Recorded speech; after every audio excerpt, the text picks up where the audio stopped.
This is a workers' rights issue. I want to relay the experience of a home economics teacher from my own constituency. Last February, I was assaulted by an autistic adult student in my classroom.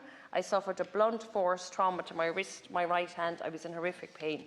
The next day, I attended A&E in Letterkenny and was x-rayed and put in a splint MRI, which showed ligament and cartilage tears and a partial bone dislocation. Following steroid injections into the joint and surgery to repair a large tear, it was hoped that the dislocated bone would relocate when the inflammation subsided.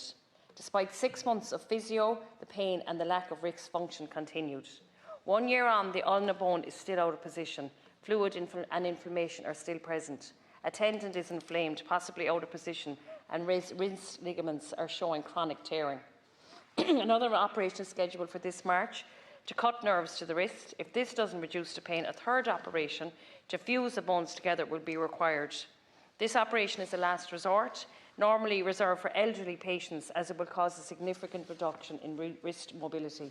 During her 6 months of assault leave and 50 days of sick leave, she returned to work to a limited duty, unable to do a home economics class, which was the class that she loved, unable to lift, cut and sew as a result of the assault. Remaining on sick leave was not an option. Being on half pay meant that she could not meet her young family's needs. To finish in her own words, I've been eating painkillers and in constant pain since I went back to work. I will have to use my own sick leave again and possibly go to half pay for my operation next month. I've medical bills of around €2,200, as well as 4,000 kilometres of mileage from 7 round trips to Galway. Experienced other financial losses, which are unable to complete state examination work, which you would have always done, and a number of occasions has had to stay overnight in Galway. We all know that it's impossible to completely remove the risk of an injury taking place in the school environment like that, but what we can do, though, we can put in place the systems that support educational professionals following an incident which leaves them in need.